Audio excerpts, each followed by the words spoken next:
Hello and welcome back to the channel. For the purposes of this video we're going to be looking at Visual Pinball X on Batocera version 43 with the applied update of Batocera version 43.1. It's important to note that this guide will only deal with a single screen setup, desktop, monitor or TV. Both 2 and 3 screen setups will be available in the future.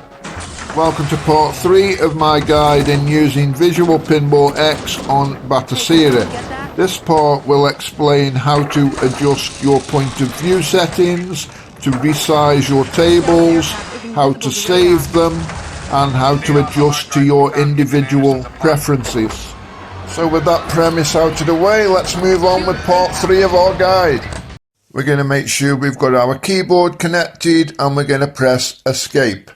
That brings us to this menu where we can cycle up and down the options using the arrow keys of our keyboard. The options are resume game, table options, live editor and enable web server.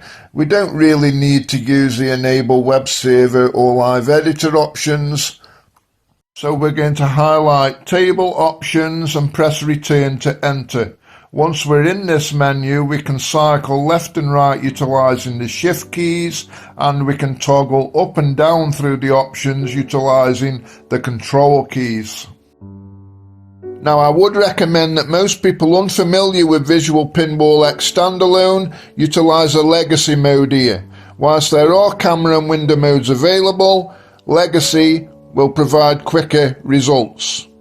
We can move through the menus after selecting legacy utilizing them control keys as stated earlier, which will move up and down the menu. So moving down, we've got inclination, field of view, layback, table X, Y and Z, and X, Y and Z for the offset.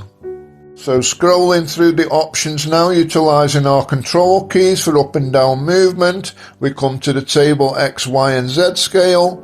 We can adjust all of these together utilizing the left and right shift keys, or we can adjust them individually here. I'm utilizing the table X scale, and as you can see that stretches the image horizontally whilst losing this perspective of the table. If I move down to the Y scale, the same applies, but this time I'm stretching the table vertically and it will lose its perspective. If I move down to the Z scale, this will adjust both horizontal and vertically, zooming the table but keeping the perspective. Next we have the offset keys. These will move the table from the centralized position. So an X offset here will move the table either to the left or to the right from its central position. The Y offset will move the table up or down from its centralized position. And the Z offset will zoom the table from wherever you've set it utilizing the X and the Y from its centralized position.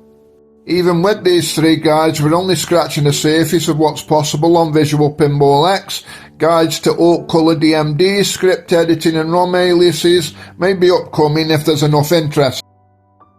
You will note that these tables have incredible detail if you zoom in close to them, and you should, utilizing all the settings in this menu system here, be able to perfect your personal favorite point of view and adjust the point of view to your liking so it looks lovely on your utilized screen. The most important thing is once you've set your table settings and the point of view is to your liking, you need to press the 1 key on your keyboard to save those settings. If you do not press the 1 key and quit, you will lose your settings. So it's crucially important that you press 1.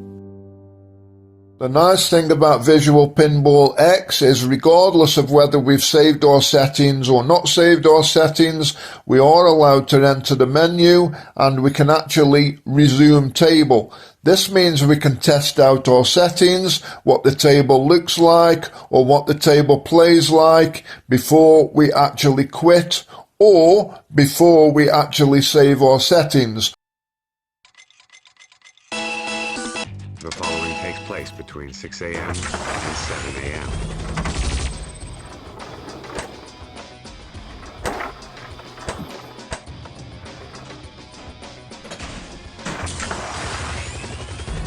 Having tested our table and been very pleased with the results, I'm now going to return to the Batocera Systems menu. That just about wraps up this part of the guide. Don't forget to check out the other two parts, and if it's proved useful to you, please leave a comment, like, or please subscribe. Thanks for watching, and I'll catch you on the next one.